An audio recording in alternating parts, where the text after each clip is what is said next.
राधा स्वामी सतगुरु दाता, राधा स्वामी सतगुरु दाता, परम दयाला राधा स्वामी सतगुरु दाता, परम दयाला। भक्ति दीजिए शक्ति दीजिए, भव पार कीजिए। राधा स्वामी सतगुरु दाता, परम दयाला। भक्ति दीजिए शक्ति दीजिए, भव पार कीजिए, भव पार कीजिए।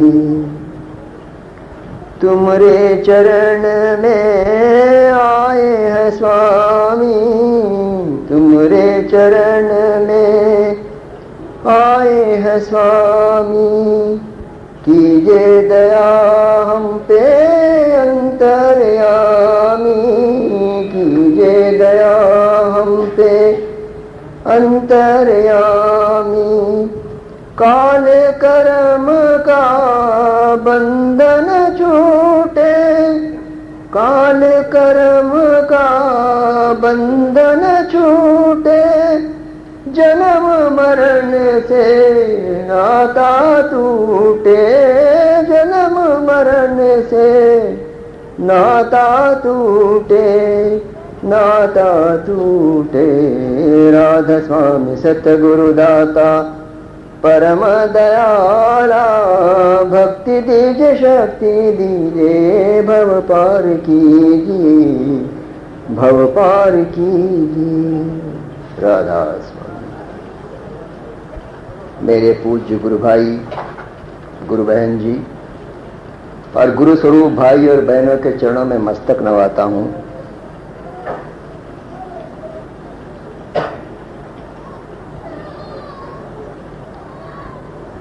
जब भगवान श्री कृष्ण ने अर्जुन को अपना विराट स्वरूप बताया तो उन्होंने कहा कि अर्जुन, तुम्हारा और मेरा यह पहला जन्म नहीं है। तुम्हारे कई जन्म हो चुके हैं, मेरे कई जन्म हो चुके हैं, लेकिन फर्क यह है कि मैं अपने पुराने जन्मों के बारे में जानता हूं और तुम नहीं जानते। इसलिए मेरे भाई, वो परम तत्व परमेश्वर मनुष्य का रूप धारण करके जब जब मनुष्य को या उसके कायनात को उसकी जरूरत पड़ती है, वो इस लोक में प्रकट होता है और उनकी सहायता करता है। आप जानते हैं, ईश्वर के 10 अवतार हैं जो आमतौर पर पूजे जाते हैं, लेकिन इनसे हटके जो संत प्रकट होते हैं, जो महात्मा यहां पे आते हैं, वो भी तो उनके अवतार हैं। ईश्वर ने सिर्फ मनुष्य रूप में अवतार नहीं लिया। मत्स्य, कच्छ, वराह, ये 3 पशु अवतार हैं। पशुओं का उद्धार करने के लिए, उनकी भक्ति को संपन्न करने के लिए उन्होंने अवतार लिया। चौथा अवतार मनुष्य और शेर का मिलावट का। इसी तरह मैं कह रहा था मेरे भाई, जब जब मनुष्य पर घोर आपत्ति आती है, परेशान होता है, तब तब ईश्वर किसी न किसी रूप में यहां प्रकट होकर अपने अनुयायियों को यहां भेजकर उनको शांति का पाठ पढ़ाता है। आप देखिए, भारतवर्ष में संतों की कमी नहीं है। कैसे कैसे समय पे कैसे कैसे संत प्रकट हुए हैं। उन्होंने अपना काम किया, जिस काम के लिए उस परम तत्व ने उन्हें यहां भेजा, और उसके बाद वापस चले गए। अगर ये हम समझते हैं कि संत सदगुरु हम में नहीं रहे, उनका चोला छूट गया, उसके बाद क्या होगा? ये हमारी भूल है। क्योंकि मेरे भाई, संत न जन्मता है न मरता है, वो उस परम तत्व का अंश है जिसकी किरण है, जैसे सूरज की किरण आती है शाम में वापस चली जाती है, इसी तरह से संत यहां प्रकट होते हैं, अपना काम करते हैं, फिर उस परम तत्व में समा जाते हैं। ऐसे ही राधा स्वामी मत के परम संत सदगुरु प्रकट हुए हैं, और हम जैसे कई भटके हुए लोगों को, परेशान लोगों को उन्होंने अपने सत्संग के जरिए, अपनी समीपता के जरिए से उनका उद्धार किया है और अब तक करते आ रहे हैं। हुजूर स्वामी जी महाराज से लेकर परमदयाल जी महाराज, आनंदराव जी महाराज, पीर मगान जी महाराज, इन सब संतों की जीवनवाणी देखिए, आप जीवन चरित्र पर गौर कीजिए, तो हमें ये महसूस होगा कि उनका जन्म किस वास्ते हुआ है। संत मेरे भाई प्रकट इसीलिए होते हैं कि मनुष्य को इस कष्टों से निजात दिलाए, लेकिन अब दौर बदल चुका है। अब आजकल के जमाने में मैं माफी चाहता हूं, संत ढूंढना मुश्किल है, क्योंकि कई संतों ने कहा है कि संत वो है जो माया के घेरे से परे है, जिसमें खुशी और दुख पे समता है, जिसके करनी और कथनी में फर्क नहीं है, समता है। अगर खुशकिस्मती से हम जैसे भटके हुए लोगों को ऐसे संतों की शरण मिलती है तो फिर हमारा उद्धार होता है, नहीं तो नहीं होता। आजकल तो ये देखने में आता है कि जो गुरु बनते हैं वो तो ये चाहते हैं कि हमारा मंडल बढ़ जाए, हमारे शिष्यों की तादाद ज्यादा हो जाए, हमारे मठ बन जाएं, बिल्डिंगें बन जाएं और देश विदेश में हमारा दौरा होता जाए। पहले संत महात्मा अपने शिष्यों को छोड़कर कहीं नहीं जाते थे। अब तो ये कार्यक्रम हो गया है कि गर्मी के दिनों में संत महात्मा ठंडे मुकाम पर सत्संग देते हैं। उनका प्रोग्राम 2 महीने 3 महीने का हिमाचल प्रदेश में होता है, मंडी में होता है, मनाली में होता है, हिल स्टेशन पे होता है। मैं इसे क्रिटिसाइज नहीं कर रहा हूं मेरे भाई, मैं तो ये कहना चाहता हूं कि हालात बदल चुके हैं। आप देखिए स्वामी जी महाराज का जीवन चरित्र, दाता दयाल जी महाराज का जीवन चरित्र, उन्होंने क्या नहीं किया।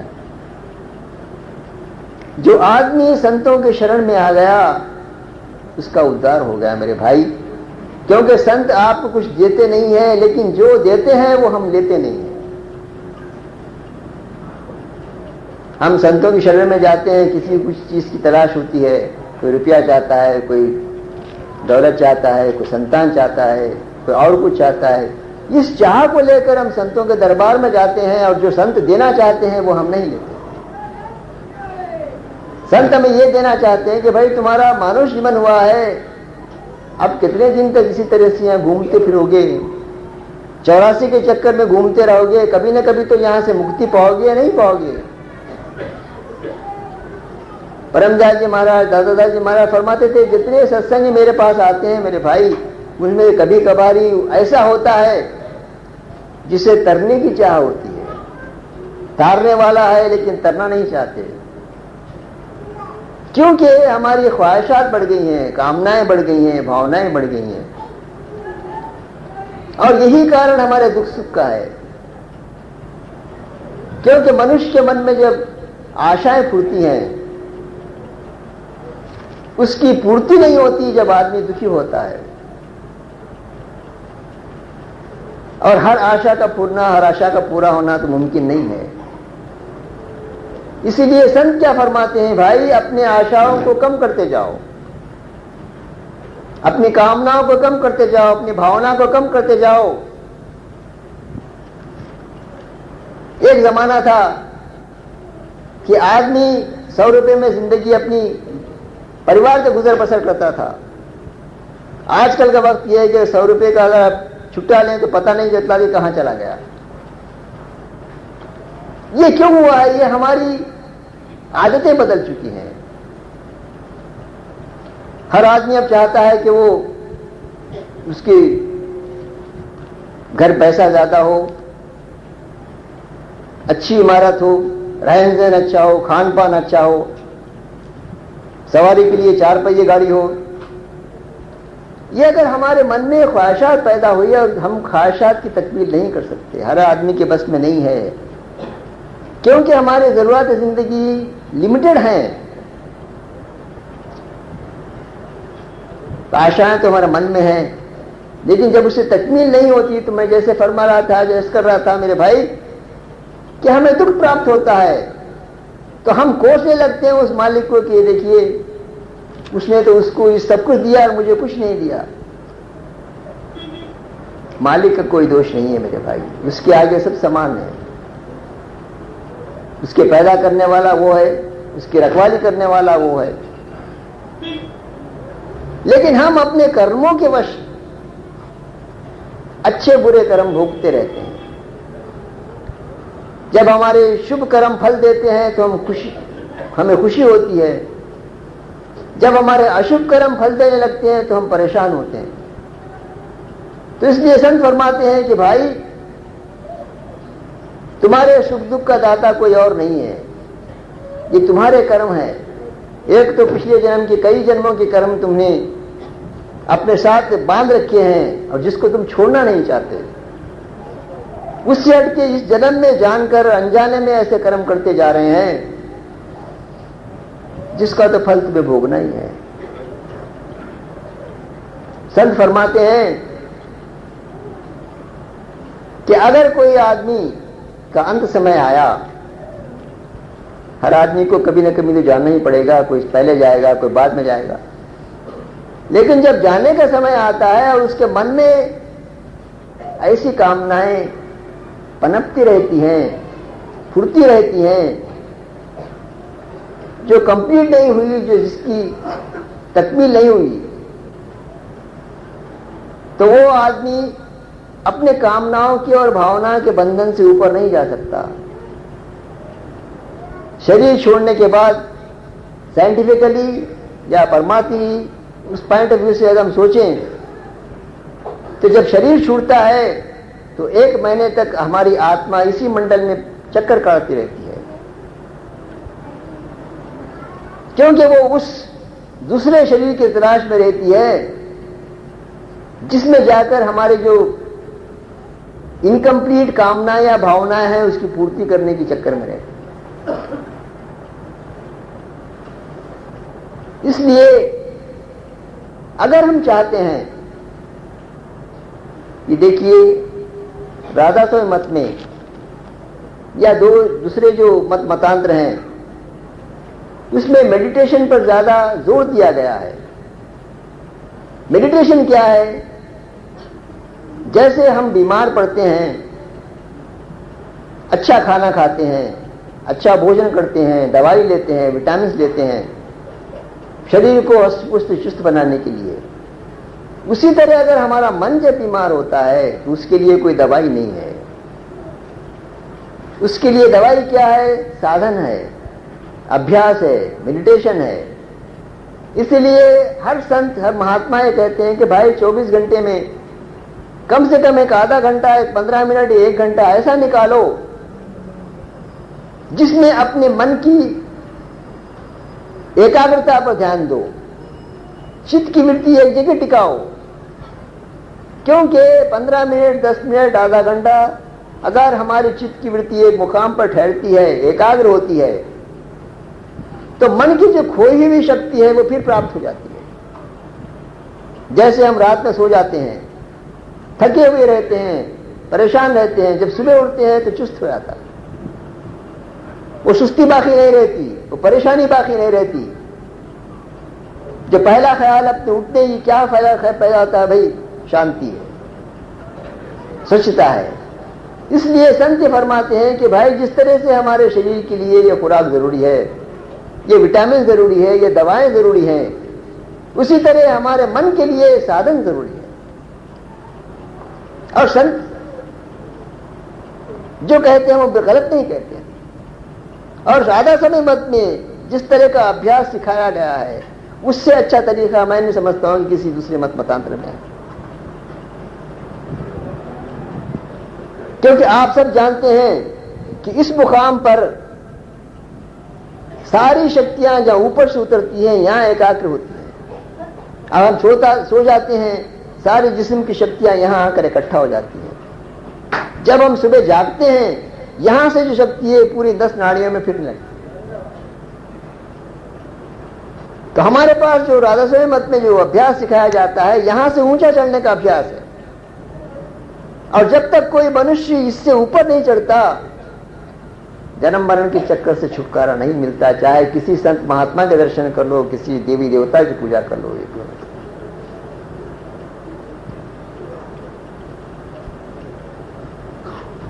परमदयाल जी महाराज फरमाते हैं, आप देखिए उनके कई सत्संग में उन्होंने क्लियर किया है कि भाई इतना ऊंचा मैं साधन करने के बाद भी ऊंचे से उस स्थान पर जाकर मैं अपनी चित्त की वृत्ति टिकाता हूं, लेकिन हमेशा तो वहां नहीं रह सकता। 5 सेकंड, 10 सेकंड, 15 सेकंड, 20 सेकंड, उसके बाद भी चित्त की वृत्ति तो नीचे आएगी। और जब चित्त की वृत्ति नीचे आ गई, शरीर की तरफ हो गया, तो फिर मैं बीमार रहता हूं, मुझे तकलीफ होती है, जो दुख है, कष्ट है, वो मुझे व्यापते रहते हैं। इसलिए मेडिटेशन के वक्त, नींद की हालत में, अभ्यास की हालत में जितना भी समय हम स्पेंड करते हैं, खर्च करते हैं, उसमें क्या होता है, हमारी चित्त की वृत्तियां एकाग्र होती हैं, एक जगह ठहरी रहती हैं। जैसे हम नींद की हालत में, गहरी नींद की हालत आई, जागृत की अवस्था, स्वप्न की अवस्था, सुषुप्ति की अवस्था। स्वप्न की अवस्था में मन तो हमारा काम करता है, शरीर काम नहीं करता। लेकिन मन क्या करता है, अपने शरीर को साथ देता है। इसलिए हम कभी ख्वाब में देखते हैं कि कभी घोड़े पे सवार होकर जा रहे हैं, कभी इससे लड़ रहे हैं, कभी उससे गाली दे रहे हैं, कभी कुछ कर रहे हैं। हमारी इंद्रियां तो काम नहीं करती, लेकिन मन क्योंकि काम करता रहता है, हमें ऐसा मालूम होता है कि हमने ये काम किया है। लेकिन उससे ऊंची जो अवस्था है, सुषुप्ति की अवस्था है, उसमें जाने के बाद मन शांत हो जाता है। वो अवस्था और अभ्यास की अवस्था में फर्क करना बहुत मुश्किल है। एक अभ्यासी है जो ऊंची अवस्था में जाकर अभ्यास करते हैं। ऊंची अवस्था में पहुंचने के बाद हम ये नहीं समझ पाते, या वो खुद नहीं समझ पाते कि या वो उनका अभ्यास बन रहा है या वो नींद का गलबा आ रहा है। क्योंकि दोनों में बिल्कुल महीन फर्क है। इसमें क्या है, फर्क क्या है? अगर आपकी नींद की हालत है, गहरी नींद की हालत भी है, तो आपका मन जागता है। अभ्यास में आपका मन सो जाता है, वृत्ति जागती, चित्त की वृत्ति ऊपर चली जाती है। तो ये अवस्थाएं इसलिए बताई गई हैं कि हर आदमी को थोड़ा सा अभ्यास करके, थोड़ा मेडिटेट करके, थोड़ा अपनी शक्ति को एकाग्र कर कर अपने मन को स्ट्रांग बनाने के लिए, मजबूत बनाने के लिए, उसके लिए क्या जरूरी है? उसके लिए सदगुरु अवश्य, सदगुरु के सत्संग में जाना बहुत जरूरी है। क्योंकि उनके दरबार में जाने के बाद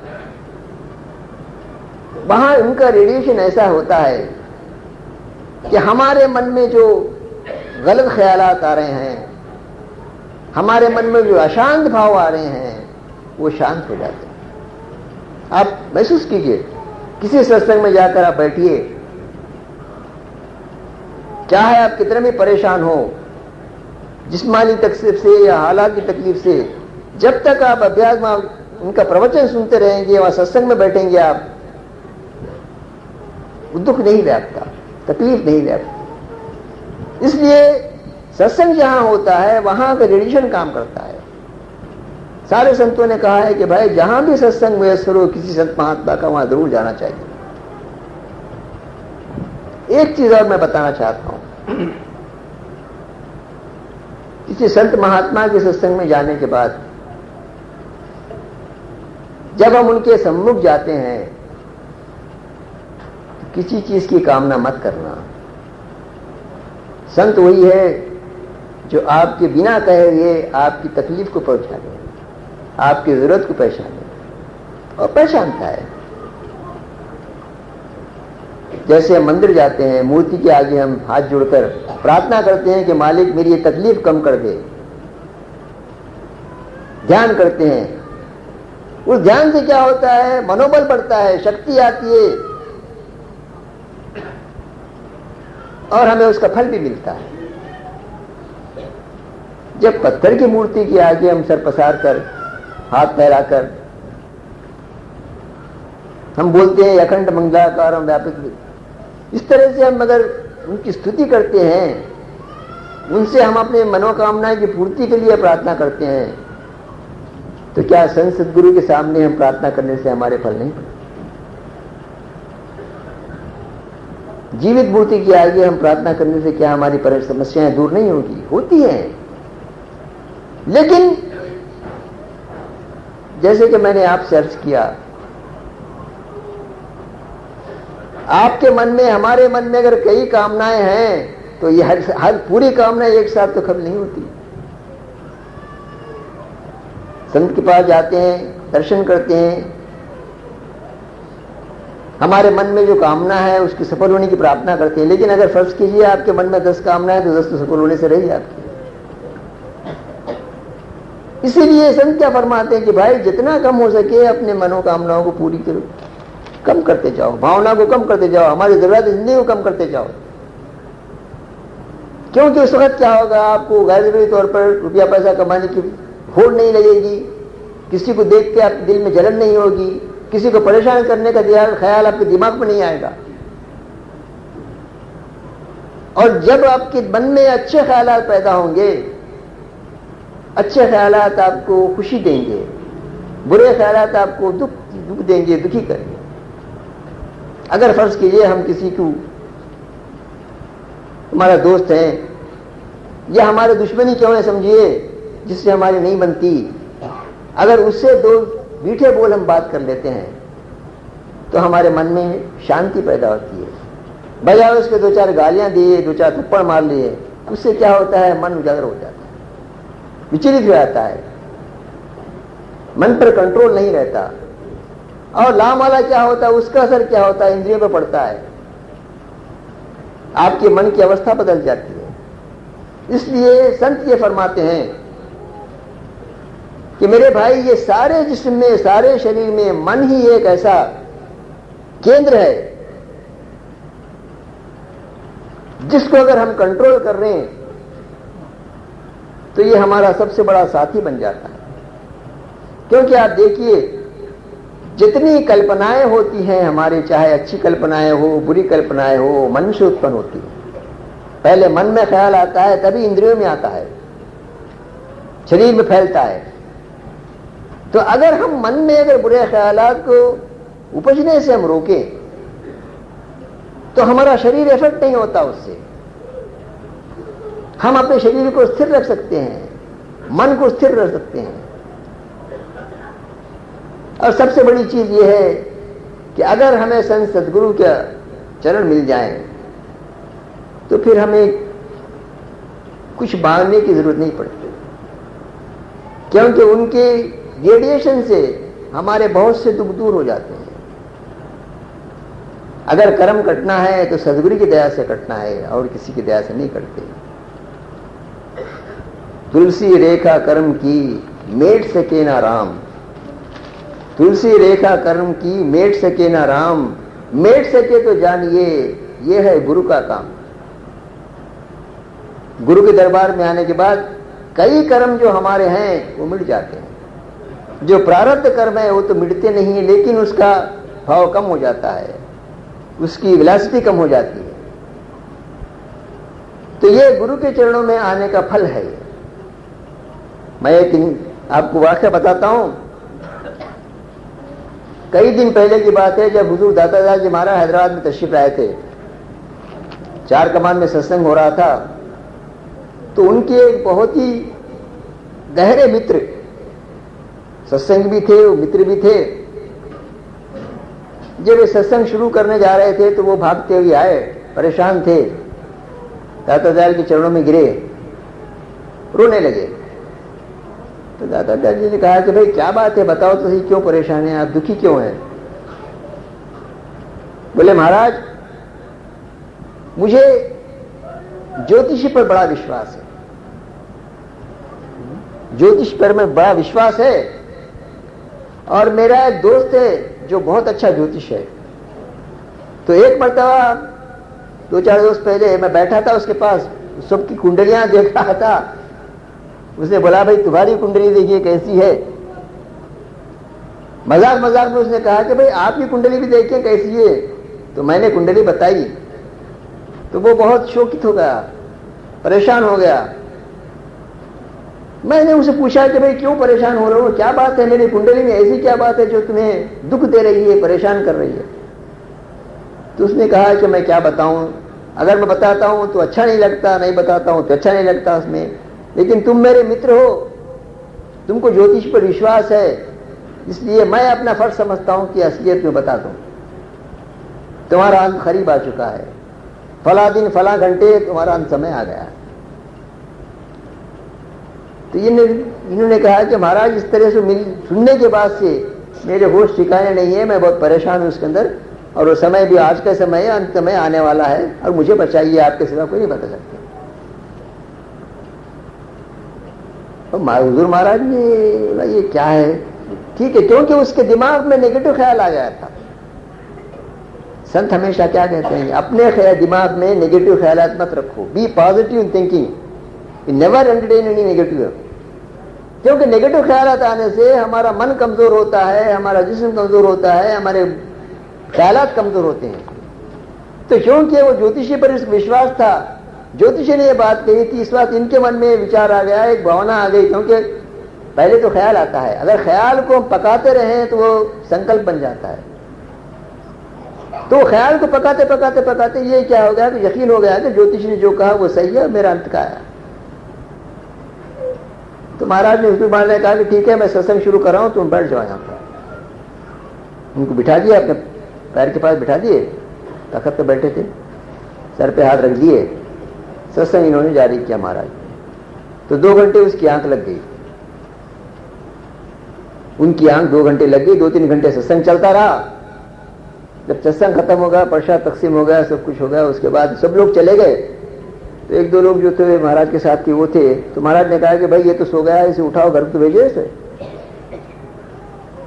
तो जाके उठाए, उठो उठो महाराज याद करें। एकदम उठते बोला कि क्या वक्त हो रहा है। उठते उसने पूछा कि क्या वक्त हो रहा है, तो बोले भाई 2 बज गए। 2 बज गए?